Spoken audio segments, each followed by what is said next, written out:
Hello, I'm Mariana Cordier. Welcome to Montgomery Week in Review. Mark Elrich, the new county executive, has been busy hiring staff and organizing his priorities.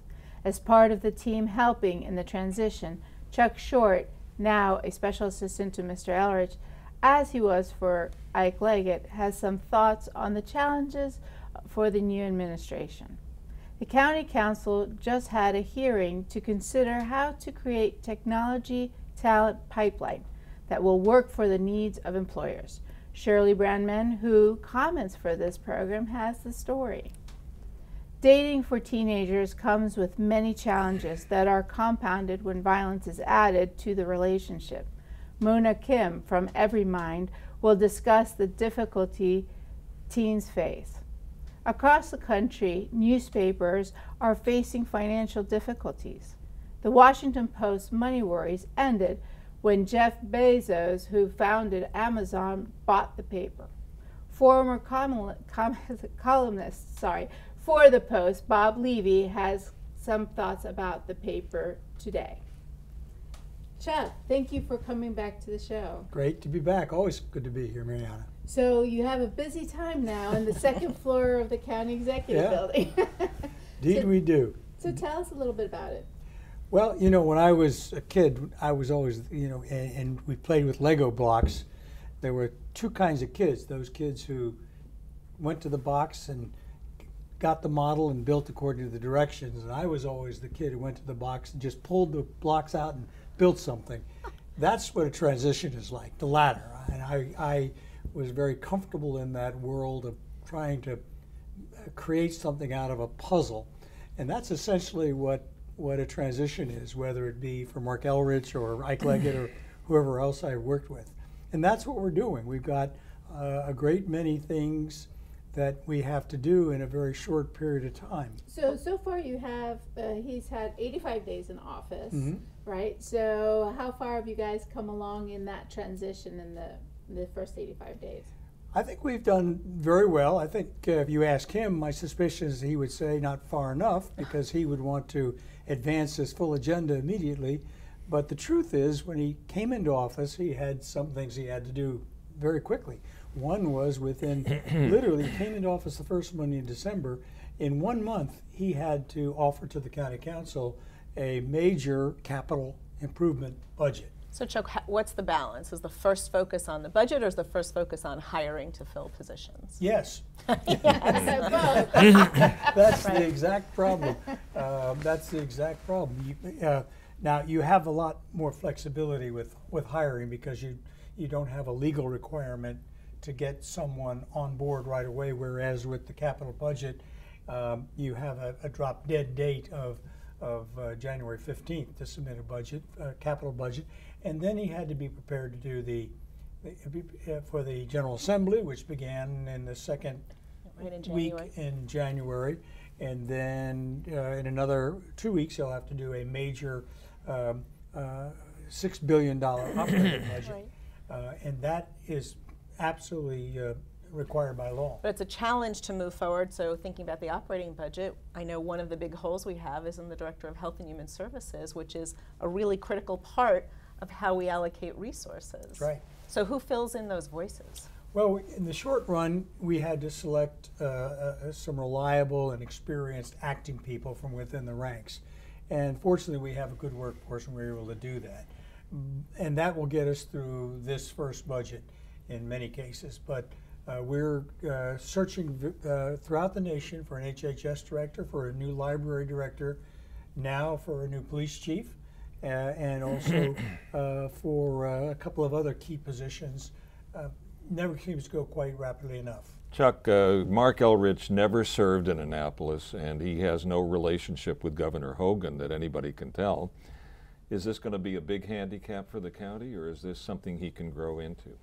Well, certainly it will be a challenge for the county to move from a county executive who was there for 12 years and had 12 years to establish those relationships over the years, and now we have a new fellow in this case, and he has to create some of those relationships. He's worked very hard in Annapolis. He's made many trips to Annapolis. to meet with the leadership in Annapolis. He's met with the governor on several occasions.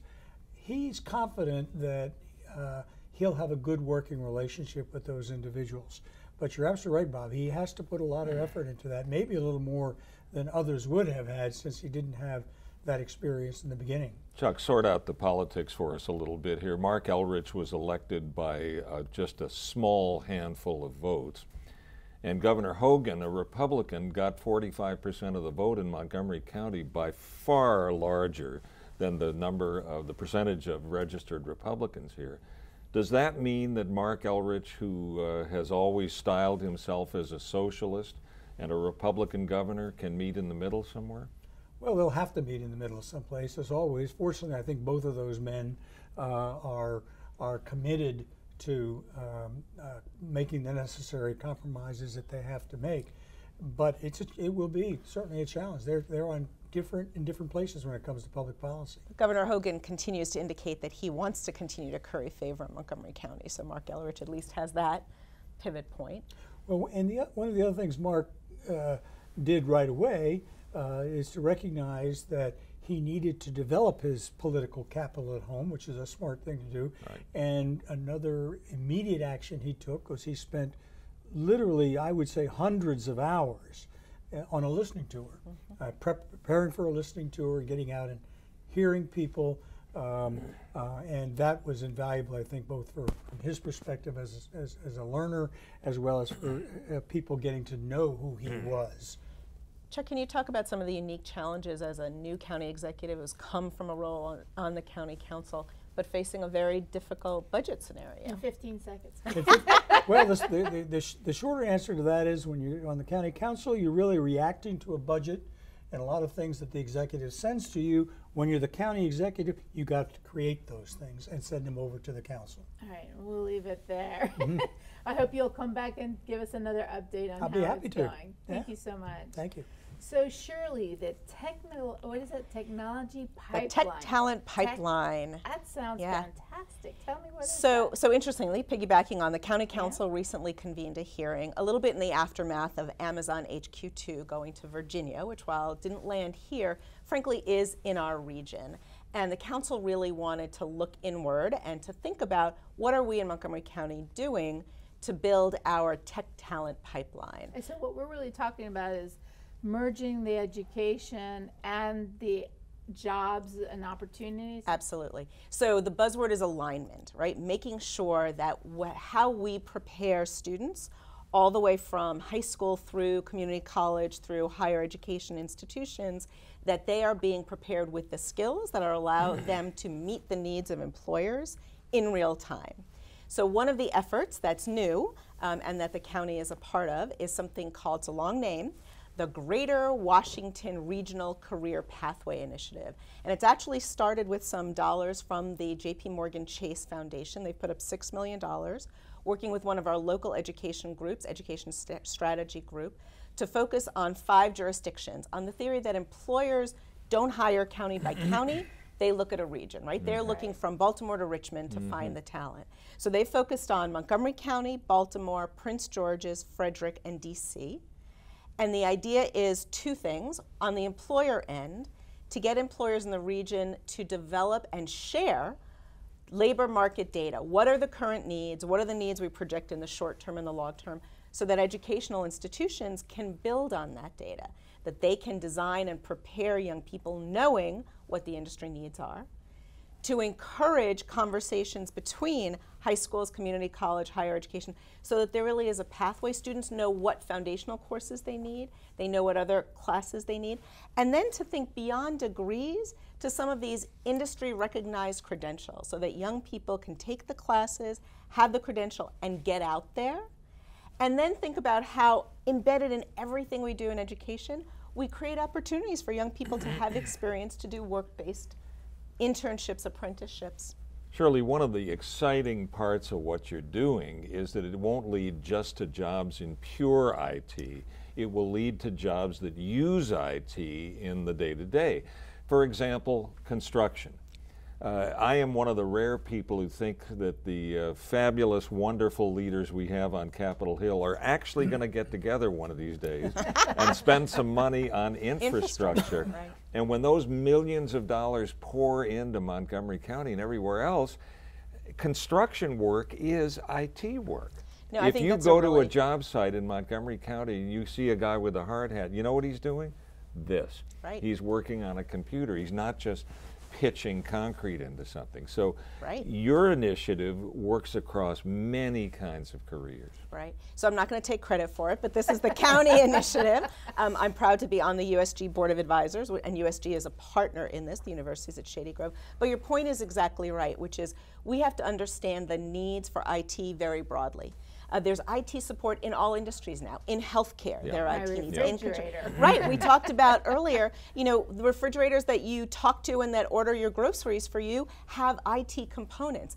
And some of those IT needs can be filled by people who don't necessarily need a bachelor's degree. Can I ask you to comment about something else which has bothered me for a long time? I'm a trustee at Montgomery College, as you know, Shirley, and we are pushing many, many of our students into and through IT programs. But what we hear from employers in Montgomery County is we want the absolute best, wonderful kids. They're not going to stay here. They're going to go to New York, and they're going to go to the state of Washington and California. In fact, many of them are going to go there as fast as they can because the dollars are better there. Are we then saying that this initiative will be for only second-rank kinds of kids who are not super-duper academic stars? Well, you and I both know that the students at Montgomery College and at USG are not second rank in Amen. anybody's definition. But that's the problem. Right. They, No. they are not coming out of Harvard. So I think it's an important question. I think where the industry is going is recognizing that what we need to look at are not the labels, not where your degree is from, but the skills that you have. Yes. And I think what underlies this is a recognition that when you build a pathway with real-time relevant information from employers, and then you build an educational process that's responsive to those skills, that what our students will be able to say in the job market is, we have the skills you need. The employers will know it because they will have been with them on the journey. They'll have created the work-based internships and the summer opportunities, and they will know that these young people are ready, and that's where the win-win comes in. Thank you. And it sounds like the employers need to adjust the compensation for those jobs so that they can retain the talent. Well, that and they've got to get over this reverence for Ivy League degrees and MIT degrees because those are not the only talented people in the world. Well, and given that there are the regional employers here, we know that our young people and adults stay. We have the data to show that investing in them makes sense because they'll stay. So I think this is an exciting opportunity. Okay, I gotta stop you right there because we ran out of time. But Thanks. it sounds like we need to have you come back and talk more about this. All right? great. Happy to. Thank you so much. We have to take a break. Be right back.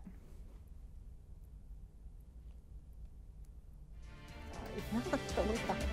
That's what it's about. I was going to ask you how invested the Bring business out community is in this, 'cause So this The Greater action Washington hero partnership is kind in of a you. slightly newer entity, and it is Fuel more up than right. Yeah. and get energized.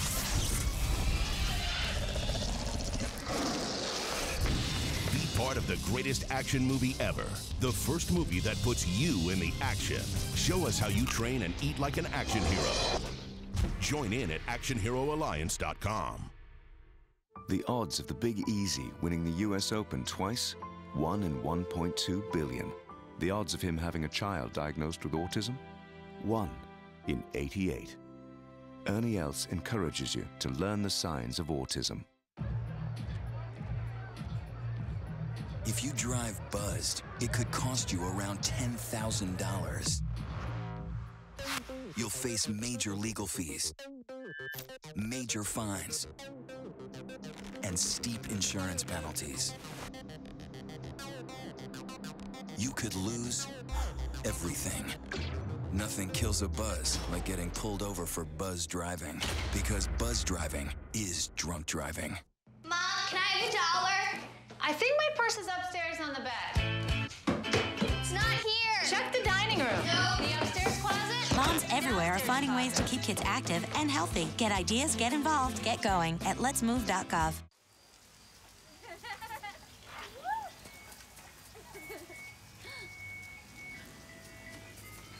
Mom, can we get some ice cream? Please, Mom, please. No, we're having dinner soon. Please.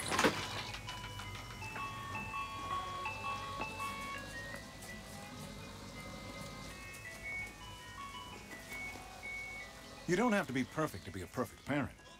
There are thousands of children in foster care who will take you just as you are.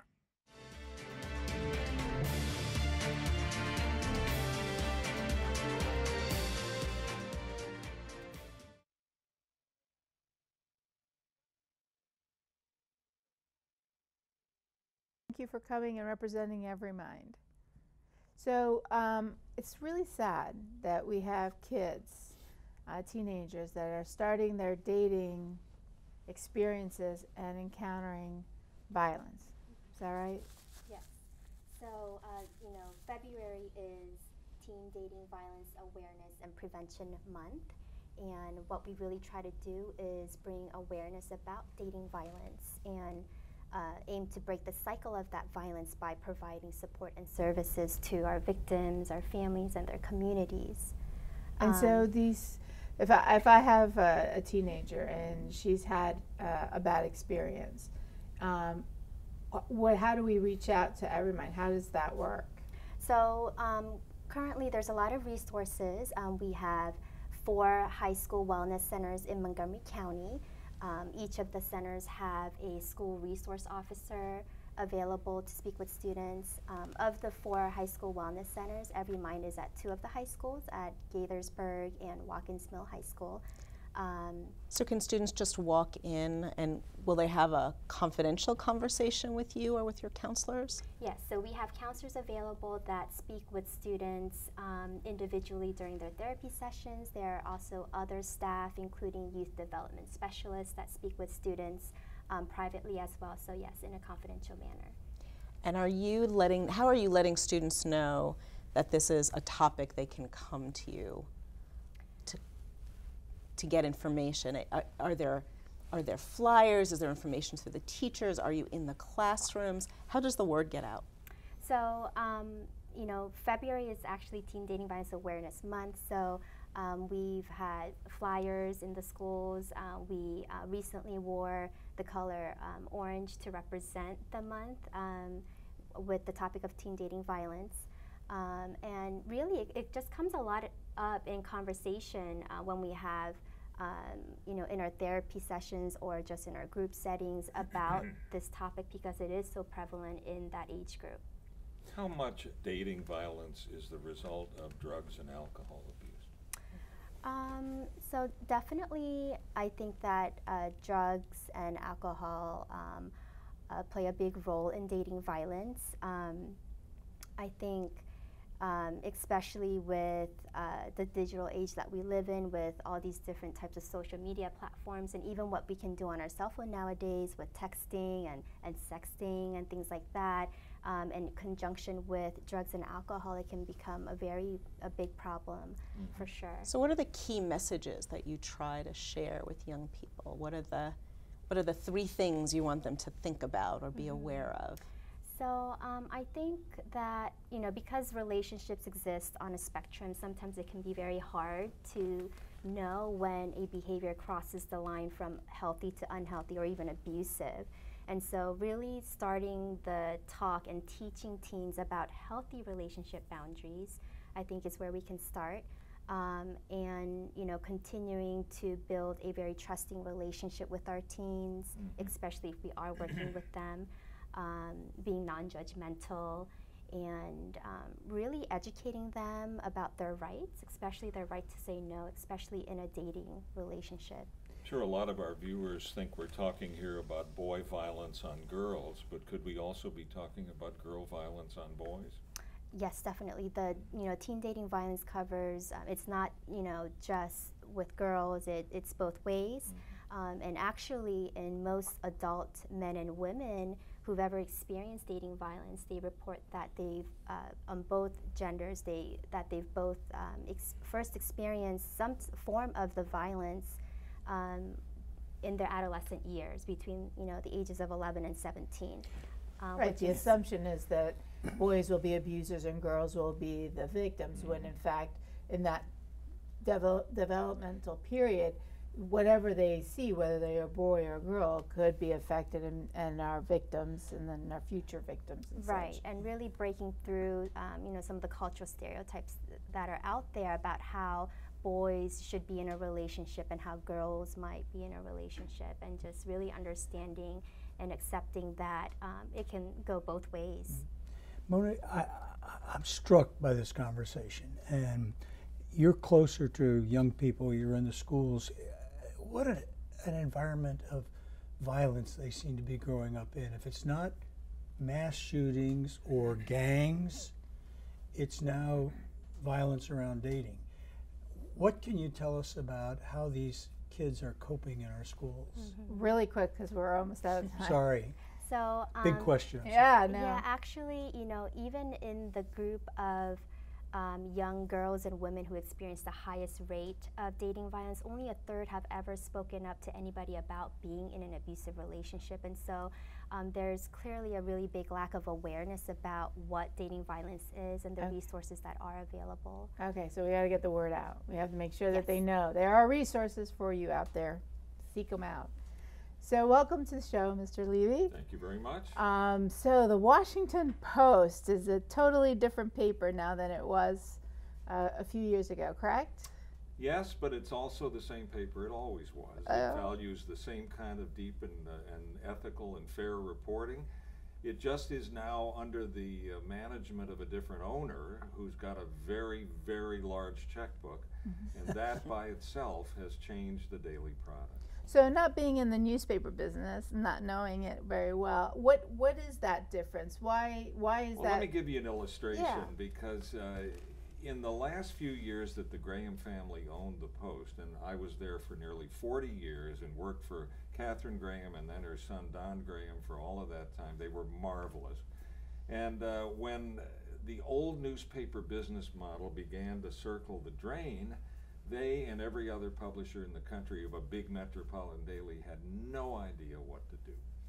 Now, with the richest man in the world owning the Washington Post, here's an example of what can happen. I'm sure you remember that shooting in Las Vegas a couple of years ago where the guy murdered 57 people shooting out of a hotel window. Tragic, yeah. Under the old regime at the Post would have sent 2 reporters to Las Vegas for 3 days to cover the story. Jeff Bezos chartered an airplane, put 11 people on that airplane, reporters, editors, digital journalists, photographers, and they stayed for a week. And I have no idea what that must have cost, maybe $300,000, $400,000 for him, baby money. And what he did there was to offer comprehensive coverage of the only story that anybody in the whole country was talking about for a whole week. Not just 2 days, and not just what he could afford for 2 days. And it amplifies how to approach the topic as well in the incident. Well, from more angles. Yeah, there are lots of aspects, and not only are you getting the head-on day story about major events, but you're getting interpretive stories, perspective stories, you're getting commentary, you're getting video journalism.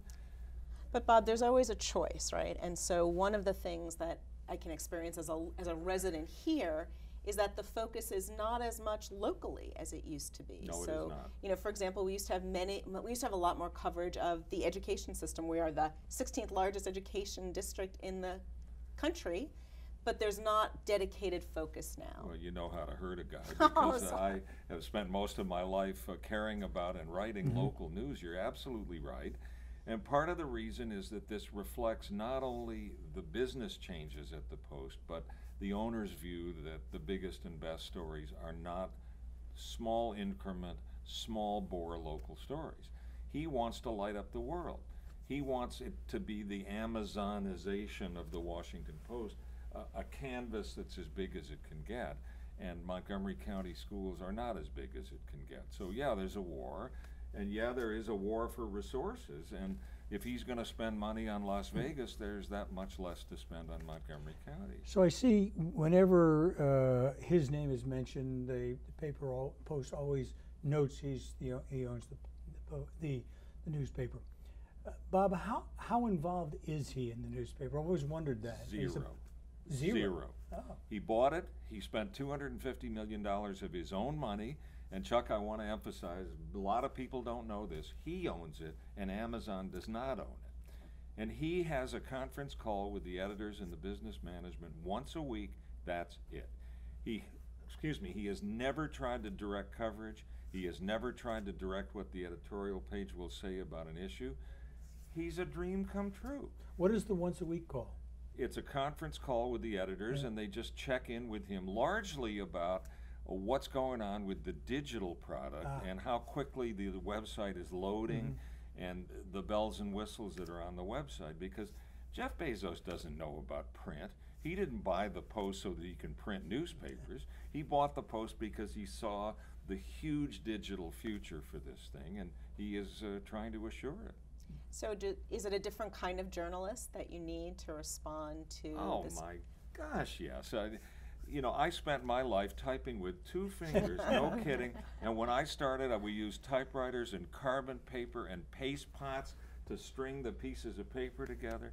If I had to get a job at the Washington Post today, I would have no chance because these are people who know how to do digital stuff. See, there's the tech talent pipeline. And that's the last word. Thank God it was 40 years ago.